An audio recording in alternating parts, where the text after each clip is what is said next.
স্বাগত ডিবিসি সংবাদে, আপনাদের সাথে আছি সামিয়া জান্নাহ। এবার জানাবো খবরের বিস্তারিত। আজ ভারতের আগরতলা অভিমুখে Dhaka to Akhaura long march করবে বিএনপির ৩ অঙ্গ ও সহযোগী সংগঠন, যুবদল, স্বেচ্ছাসেবক দল ও ছাত্রদল। সকাল ৮টায় নয়াপল্টনে দলটির কেন্দ্রীয় কার্যালয়ের সামনে সমাবেশ করে কর্মসূচি শুরু করা হবে। লং মার্চটি হানি ফ্লাইওভার, কাঁচপুর, গাউসিয়া, নরসিংদী, ভৈরব হয়ে যাবে ব্রাহ্মণবাড়িয়া ও আখাউড়া। কর্মসূচিতে নেতাকর্মীরা যাবেন গাড়িবহরে, পথে যোগ দেবেন বিভিন্ন জেলার নেতাকর্মীরা। পরে ভৈরবে পৌঁছানোর পর সমাবেশ করে ব্রাহ্মণবাড়িয়ার আখাউড়ায় আরও একটি সমাবেশের মাধ্যমে শেষ হবে লং মার্চটি। এর আগে গত রবিবার ঢাকায় ভারতের হাই কমিশনের অভিমুখে প্রতিবাদ পদযাত্রা শেষে স্মারকলিপি দেওয়া হয়। ভারতের আগরতলায় বাংলাদেশের সহকারী হাই কমিশনে হামলা, জাতীয় পতাকা অবমাননা ও সাম্প্রদায়িক দাঙ্গা বাঁধানোর ষড়যন্ত্রের অভিযোগ এনে তারা এসব কর্মসূচি পালন করছে বিএনপি অঙ্গ ও সহযোগী সংগঠনগুলো।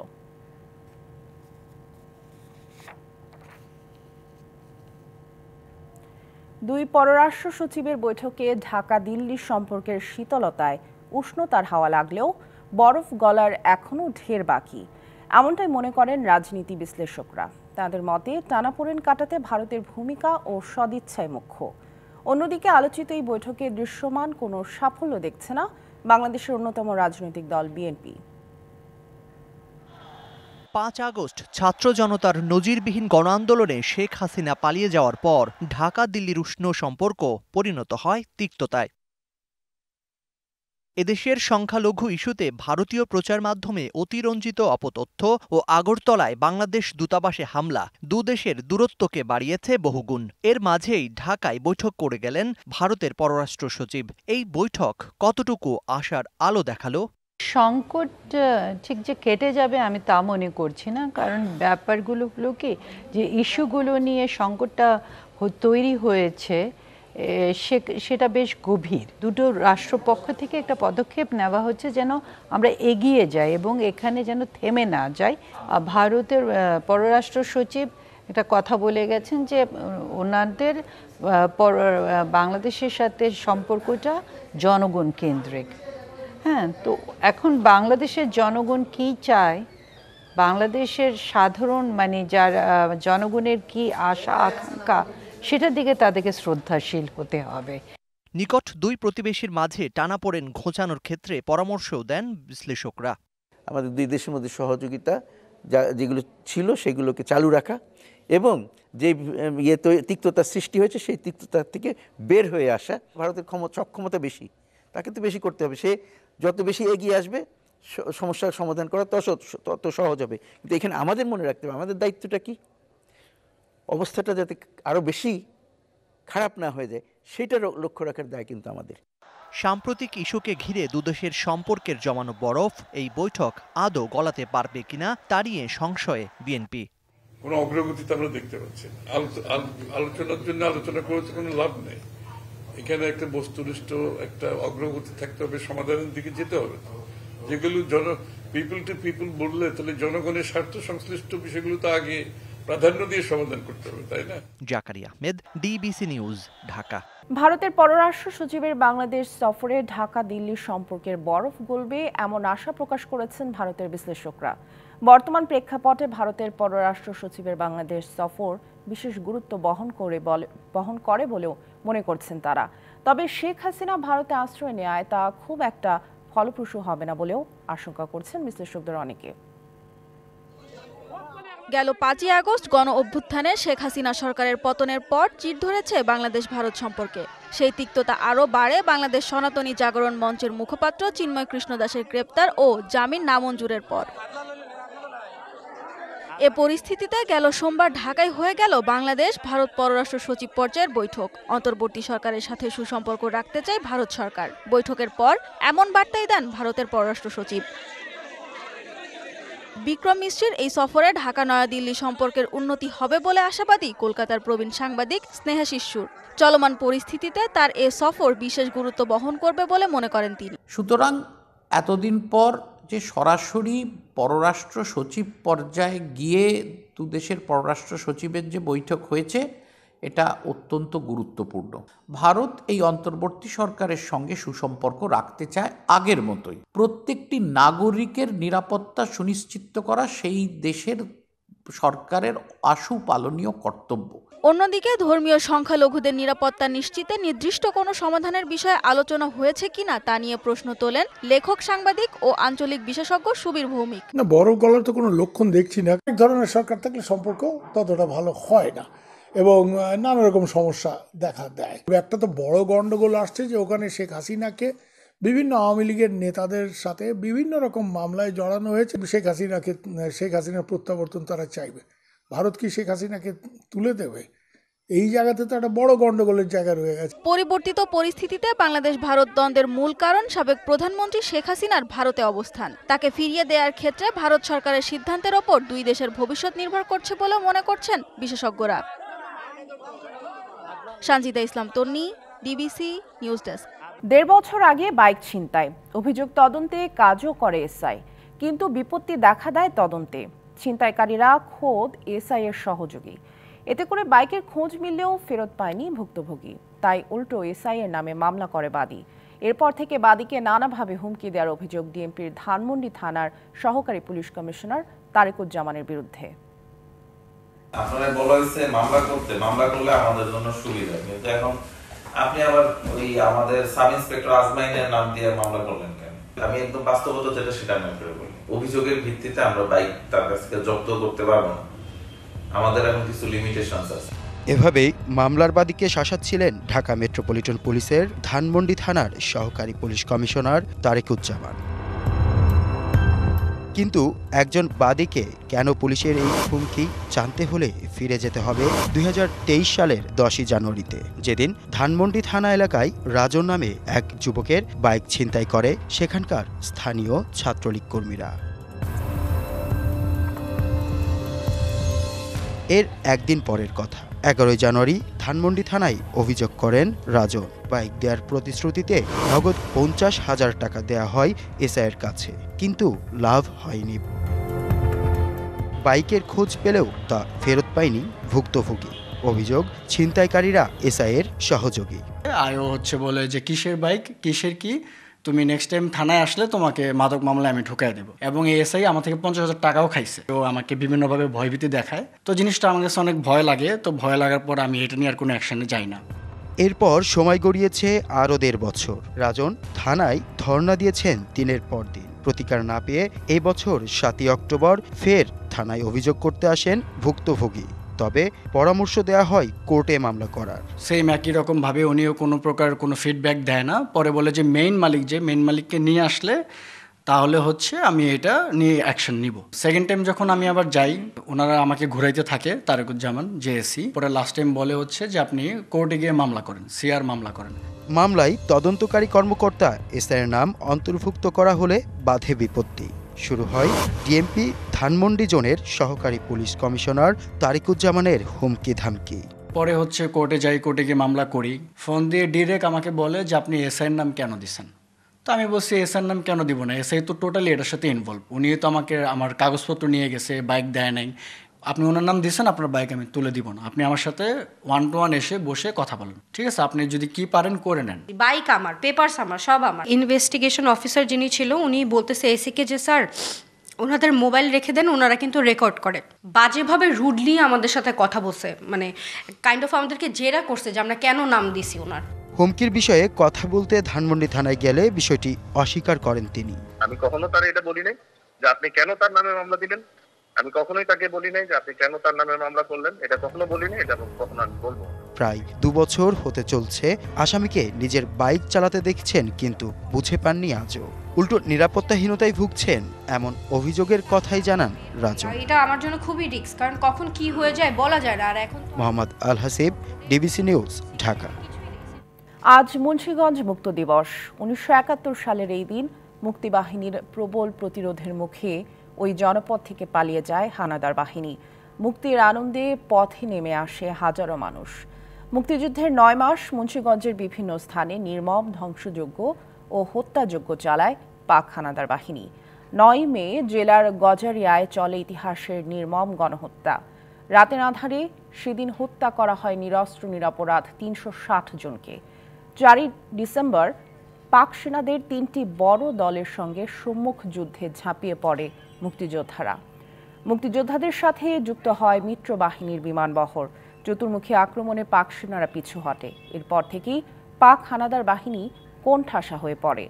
১০ ডিসেম্বর বিকেল থেকেই মুক্তিযোদ্ধারা শহরের সবচেয়ে বড় হানাদার ক্যাম্প সরকারি হরগঙ্গা কলেজের দিকে অগ্রসর হতে থাকে। মুক্তিযোদ্ধাদের প্রবল প্রতিরোধের মুখে ১১ ডিসেম্বর ভোরে ধলেশ্বরী নদী দিয়ে পালিয়ে যায় পাক হানাদার বাহিনী। ধলেশ্বরীর অপর পারে এক চরে তারা নোঙ্গর আশ্রয় নিয়েছে। এই খবর পাওয়ার সঙ্গে সঙ্গে চারিদিক থেকে মুক্তিযোদ্ধারা চলে আসলো। ১১ ডিসেম্বর ভোর রাতের কথা বলছি। তখন আমরা একত্র হয়ে একদিকে বিজয়ের উল্লাস। ১৯৭১ সালের ১৩ নভেম্বর কুড়িগ্রামের দাগারকোটি গ্রামে নৃশংস হত্যাযজ্ঞ চালায় পাক হানাদার বাহিনী। হাতিয়া ইউনিয়নের ব্রহ্মপুত্র নদের তীরের এই গ্রামটিতে নির্বিচারে গুলি ও বেয়নেট দিয়ে খুঁচিয়ে হত্যার পর মরদেহ পুড়িয়ে ফেলে পাক বাহিনী। এতে গ্রামটির বিভিন্ন বয়সী ৬৯৭ জন নিরীহ মানুষ প্রাণ হারায়। স্বাধীনতার দীর্ঘ সময় পরও ক্ষতিগ্রস্ত পরিবারের হয়নি পুনর্বাসন, তৈরি হয়নি কোনো স্থায়ী বধ্যভূমিও। মুক্তিকামী বাঙালি জাতি যখন স্বাধীনতার স্বাদ উপভোগের খুব কাছাকাছি, এমন সময় কুড়িগ্রামের উলিপুরে হানা দেয় পাকিস্তান বাহিনী।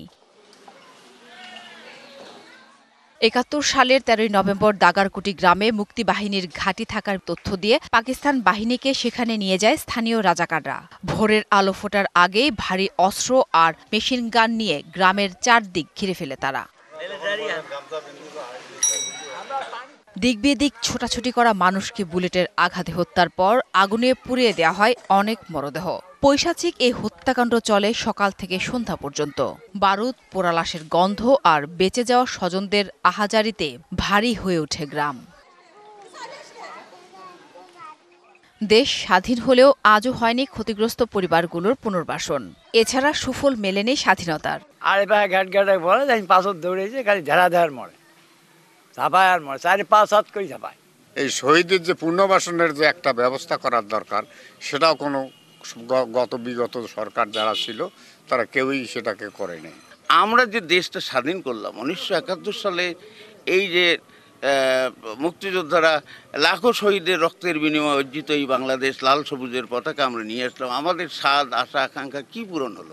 শহীদদের স্মরণে এলাকায় নির্মিত হয়নি স্থায়ী বধ্যভূমি। হাতিয়া বাজারের এক প্রান্তে শহীদ স্মৃতি ফলক তৈরি হলেও অযত্নে পড়ে আছে। দাগারকুটিতে আমরা একটা বদ্ধভূমি তৈরি করছিলাম ১৯৮২ সালে। কালগ্রাসী বন্যা এবং নদীর ভাঙ্গনের কারণে সেটাও বিলীন নিয়ে যায়। তারপরে জেলা প্রশাসক সাহেব আমাদের এখানে আসিয়ে একটা কোনো রকম সামান্য একটা স্মৃতি বদ্ধভূমি নির্মাণ করিয়ে দেওয়া যায়। বাঙালি জাতির ইতিহাসের নৃশংস হত্যাকাণ্ডের শিকার পরিবারগুলোর জীবন মান উন্নয়নে পদক্ষেপ নেবে সরকার, এমনটা প্রত্যাশা স্থানীয় মুক্তিযোদ্ধাদের। DBC news desk.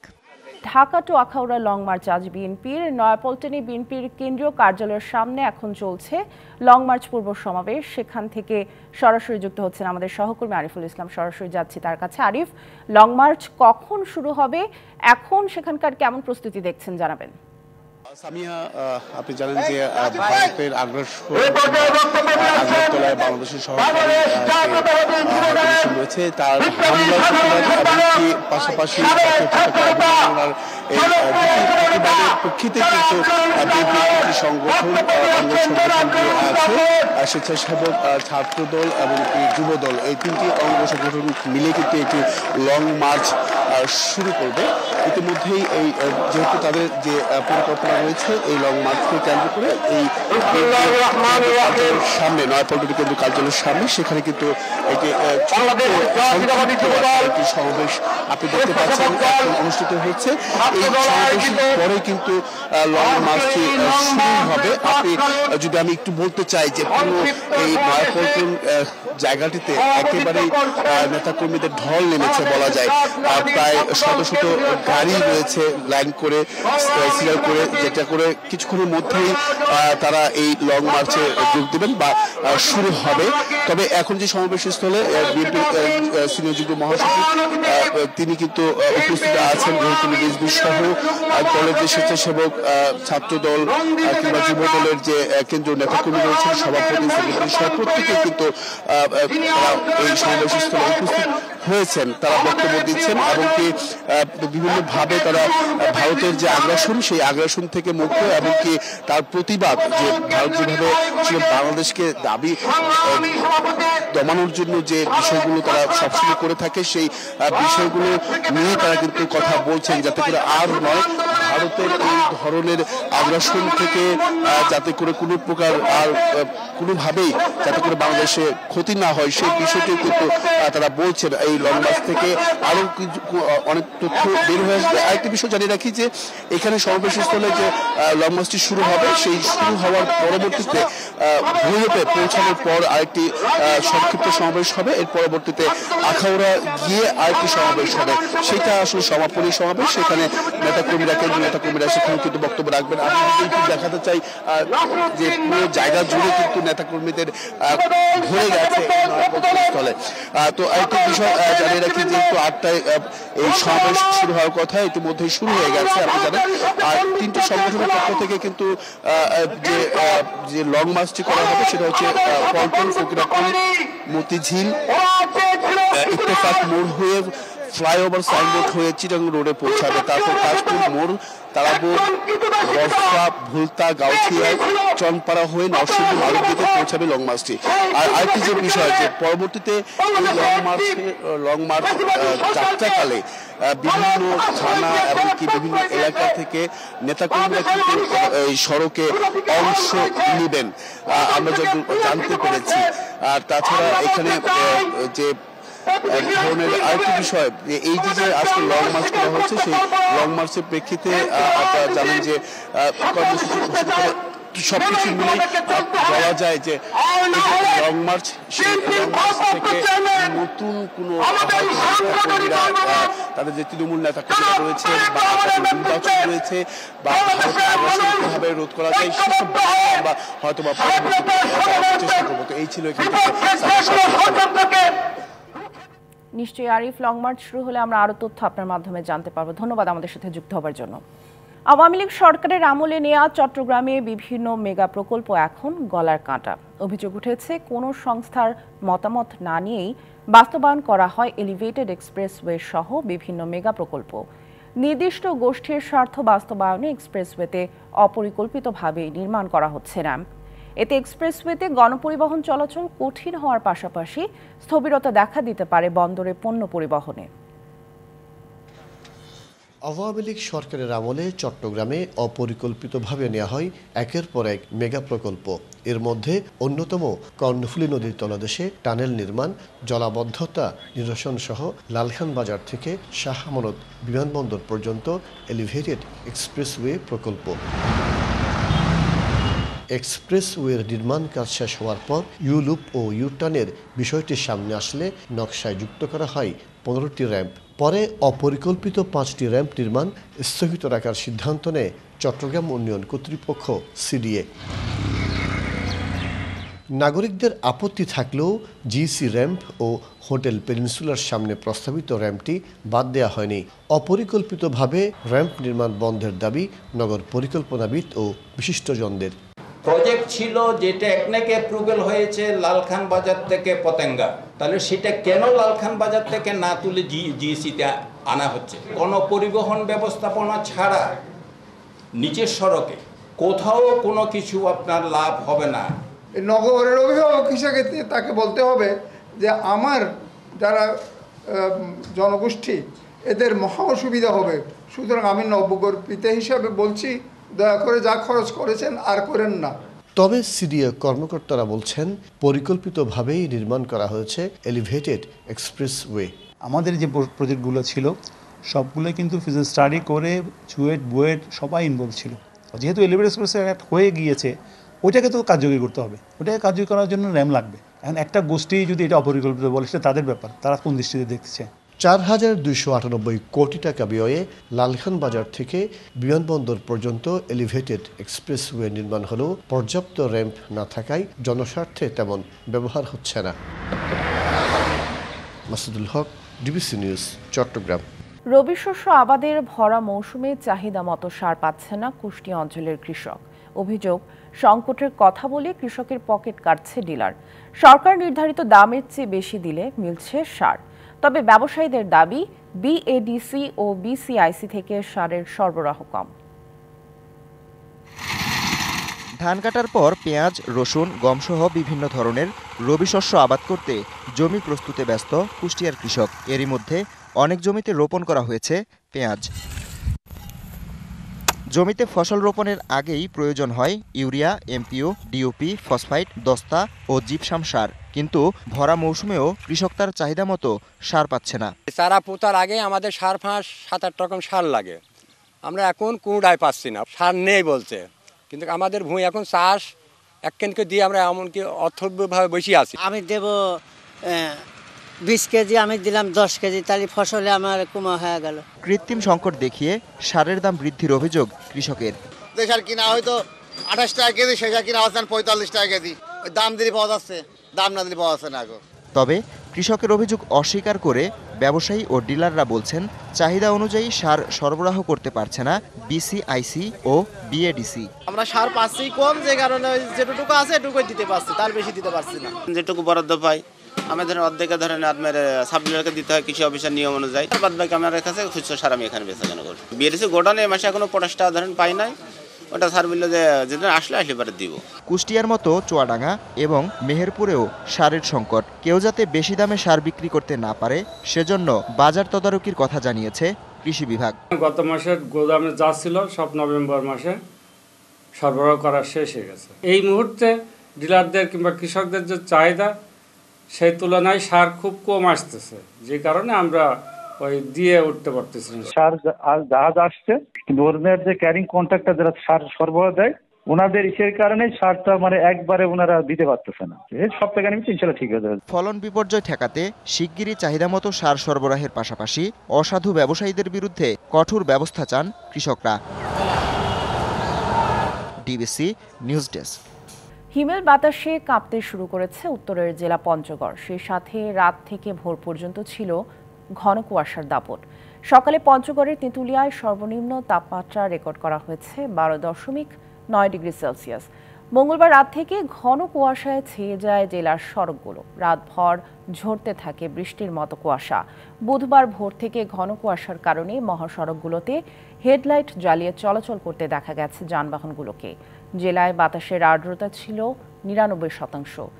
এদিকে সকাল 8টা পর্যন্ত সূর্যের দেখা না মেলায় তীব্র শীত অনুভূত হচ্ছে। সেই সাথে হিমালয় থেকে আসা হিমেল হাওয়া শীতের তীব্রতা আরও বাড়িয়ে দিচ্ছে। ঘন কুয়াশা ও শীত উপেক্ষা করে কাজের সন্ধানে বের হয়েছেন নিম্ন আয়ের মানুষেরা। হিমেল বাতাসে কাঁপছে উত্তরের জেলা পঞ্চগড়। সেই সাথে রাত থেকে ভোর পর্যন্ত আছে ঘন কুয়াশা। সীমান্ত জেলার শীতের খবর জানাতে সরাসরি যুক্ত হচ্ছেন সহকর্মী আবু সালেহ রায়হান। রায়হান, পঞ্চগড়ের শীতের তীব্রতা কেমন এবং কি পূর্বাভাস আছে আবহাওয়া অফিসের, জানাবেন। জি, আপনি জানেন উত্তরের জেলা পঞ্চগড়ে কিন্তু বরাবরের মতো এবারেও শীতের দাপট শুরু হয়েছে। অগ্রহায়ণের শুরু থেকেই কিন্তু আমরা শীতের দাপট খুব দেখতে পাচ্ছি। সেই ঘন কুয়াশার পরিমাণ এবং হিমেল বাতাস কিন্তু শীতের তীব্রতা বাড়িয়ে দিচ্ছে। সেই সাথে কিন্তু তাপমাত্রার পারদ আমরা দেখছি যে গত 10 থেকে 12 দিন ধরে 10 ডিগ্রি থেকে 13 ডিগ্রির মধ্যে ওঠানামা করছে। আজকে কিন্তু সকাল 6টায় তেঁতুলিয়া 12.9 ডিগ্রি সেলসিয়াস তাপমাত্রা রেকর্ড করা হয়েছে। প্রতিনিয়তই কিন্তু এখানকার তাপমাত্রা ওঠানামা করছে। তো গতকালকে যে পরিমাণ কুয়াশা সকাল থেকে আমরা দেখেছিলাম তার চেয়ে আজকে কুয়াশার পরিমাণ অনেকটাই বেশি রয়েছে।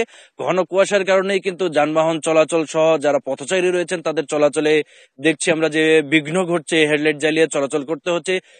শ্রমজীবী মানুষদের কিন্তু সকাল থেকেই কাজের সন্ধানে বের হতে হয়। তাদেরও কিন্তু আমরা দেখেছি যে গরম কাপড় গায়ে জড়িয়ে তারা কাজের সন্ধানে কিন্তু এই শীতের মধ্যে বের হয়েছেন। তবে তারা আমাদেরকে জানিয়েছেন যে এই শীতের মধ্যে তাদের কাজের বের হতে কিন্তু অনেকটা কষ্ট পোহাতে হচ্ছে এবং এই পর্যন্ত তাদের কিন্তু শীত বস্ত্র তেমন ভাবে কোনো সরকারি বেসরকারি প্রতিষ্ঠানের পক্ষ থেকে কিন্তু এখন পর্যন্ত শীত বস্ত্র দেওয়া হয়নি। তো আমরা আবহাওয়া অফিসের সাথে কথা বলেছি, তারা আমাদেরকে যেমনটি জানিয়েছেন যে এই শীত কিন্তু বর্তমানে যে পর্যায়ে রয়েছে, এই তীব্র শীত আগামী আরো কয়েকদিন নাগাদ আরো শীতের তীব্রতা বাড়বে, সেই সাথে কিন্তু শৈত্যপ্রবাহের দেখা মিলতে পারে এবং সপ্তাহ খানিক ধরে বা তারও বেশি সময় ধরে জেলা জুড়ে শৈত্যপ্রবাহ বয়ে যেতে পারে। তাপমাত্রার পারদ 10 ডিগ্রির নিচে নামতে পারে বলে আবহাওয়া অফিস আমাদেরকে জানিয়েছে। সেই সাথে আরেকটি বিষয় একটু যুক্ত করে রাখি যে আজকে কিন্তু সদর উপজেলার হারিবাসা এবং কামাতকাজলদিঘি ইউনিয়নে বৈষম্য বিরোধী ছাত্র আন্দোলনের পক্ষ থেকে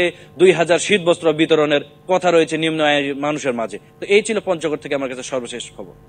রায়হান, ধন্যবাদ আমাদের সাথে যুক্ত হবার জন্য। চাঁপাইনবাবগঞ্জে পলিনেট হাউসের মাধ্যমে নিরাপদ ও উচ্চ মূল্যের ফসল এবং চারা উৎপাদনের স্বপ্ন দেখছেন কৃষক।